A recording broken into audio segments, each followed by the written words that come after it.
東京町探検です。今回は東十条の崖です。そこには歴史ある坂、名もなき階段坂があります。また縄文時代の景色を想像し、地形と鉄道との関係も探ります。どうぞご覧ください。前回ゴールした十条富士塚から歩き始め、京浜東北線東十条駅近くまでやってきました。駅の北口に向かっています。屋根があり、点字ブロックが敷かれた通路は駅のエレベーターに続いています。歩いて駅に行くにはこの階段を下ります。地上から下っていくなんてまるで地下鉄のようです。右手には歴史のありそうな大きなお宅があります。23区内の JR 駅前とは思えない風景です。この坂は石神井坂。かつては由来の書かれた標柱が立っていたようですが、現在は見当たりません。この日はたまたま下水道の工事中で、通れるのはここまでです。左に180度曲がるヘアピンカーブになっています。駅前に戻り階段を下ります。下に電車が見えます。実はこの駅は崖に立っており、1階がホーム、2階が改札口、そして3階が台地に続く出入り口です。この通路の先にも出入り口がありますが、そちらは1階にあり、下町の商店街に続いています。石神井坂の下、工事をしているところに来ました。ショベルカーのいるところが上り口、工事の方が立っているところがヘアピンカーブです。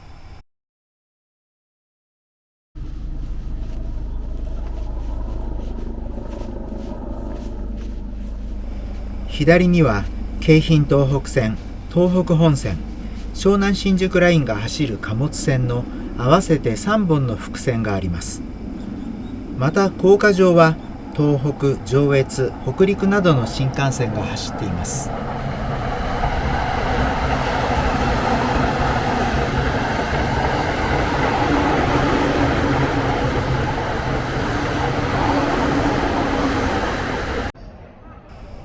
この奥に下町低地が広がっています。反対側は武蔵野台地です。鉄道はその裾野を走っています。鉄道と地形の関係を立体地図で見てみます。これは23区北部の地図です。京浜東北線の主な駅は、ここが赤羽、今いる東十条、王子、田端、そして上野です。鉄道はこれらの駅をつないで、この水色の線のように走っています。つまり台地と低地の境目の崖下を走っているわけです。この理由として考えられることは、明治時代に北関東から上野まで鉄道を敷いたとき、蒸気機関車ではこの低地から台地への高低差を上がるのがきつかったということが挙げられます。なんとか登ったとしても、台地の上には多くの谷があって起伏が多く、工事に時間もお金もかかります。そこで台地に沿って上野まで線路を敷いたわけです。現在でもこの区間の山手線や京浜東北線に乗ると、崖に沿って走っていることがよくわかります。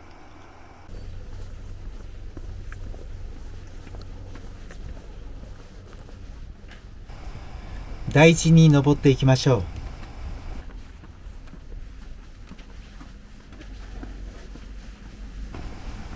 この坂は地蔵坂です。近くに地蔵堂があったことから名付けられたそうです。道路の拡幅などにより地蔵堂は移転し、現在は右手の階段上に立っています。地蔵堂に立ち寄ります。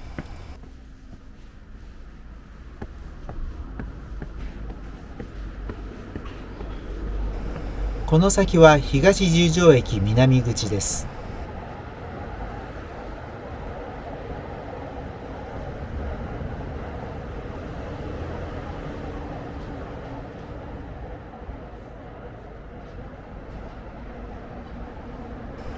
中央にいらっしゃるのが子育て地蔵です。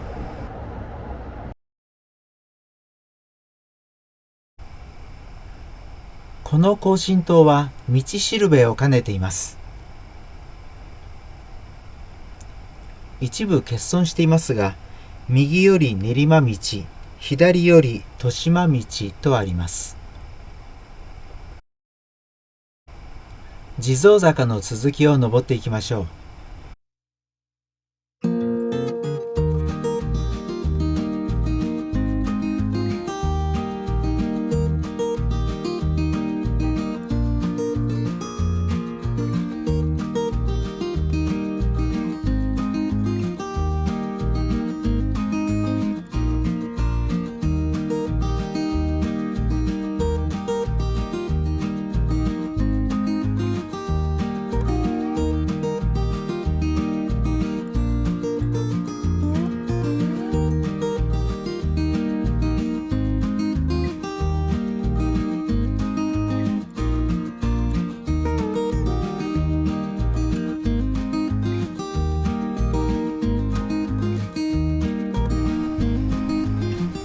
これで台地の上に出ました。この道をもう少し進みます。すると左に路地があります。ここを進んでいきましょう。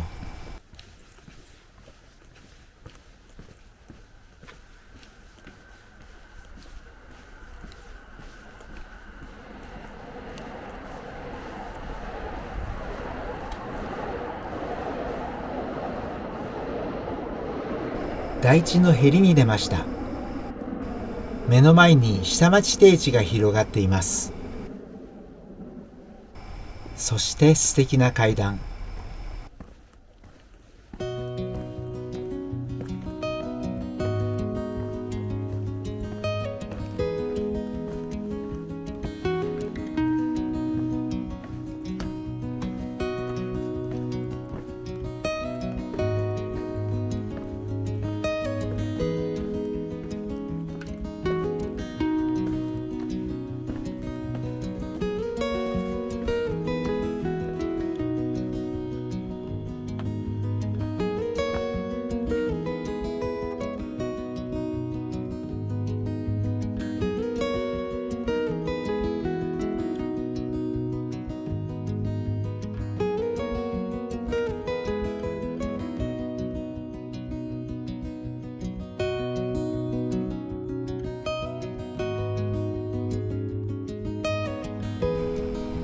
少し登り返してみます。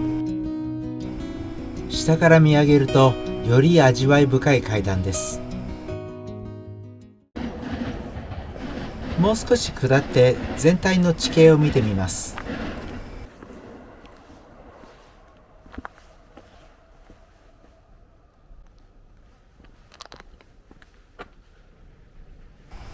崖の中腹にアパートが2棟建っているようです。右側の土地は開発予定がありそうですし、アパートも含め階段にも大きな変化があるかもしれません。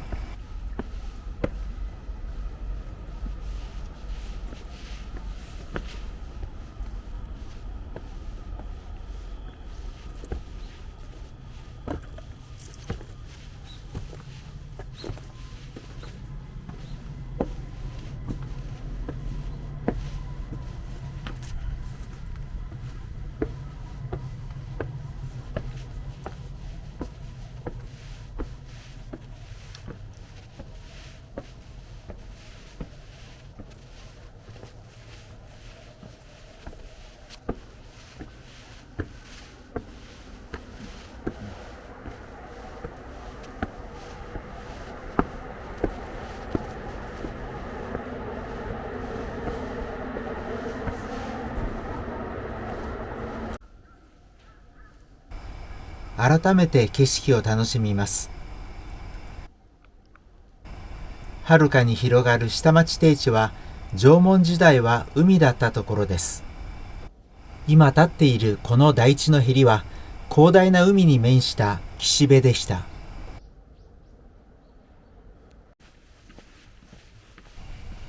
路地の入り口まで戻り、地蔵坂から続く道をさらに南に向かいます。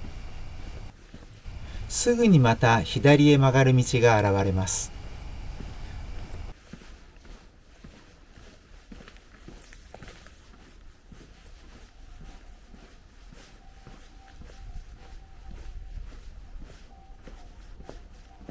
ここにも階段があります。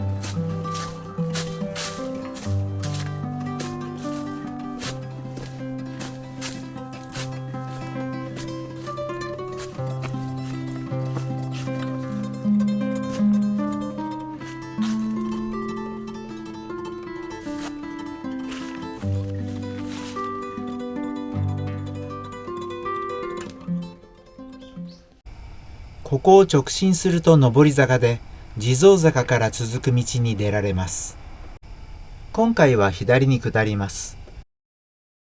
ところで、ここの住居表示は北区岸町です。鎌倉時代に岸村から王子村に改称されましたが、その名が残っています。岸村の由来は、先ほどの台地が荒川の氾濫源の右岸にあたることからという伝承があるようです。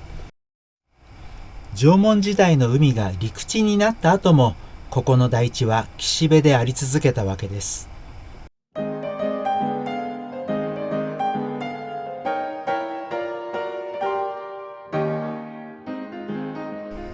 坂を下り切ったところで今回の動画は区切ります。最後までご覧いただきありがとうございました。次回は軍事施設跡から名主の滝王子稲荷へ向かいます。次の動画もぜひご覧ください。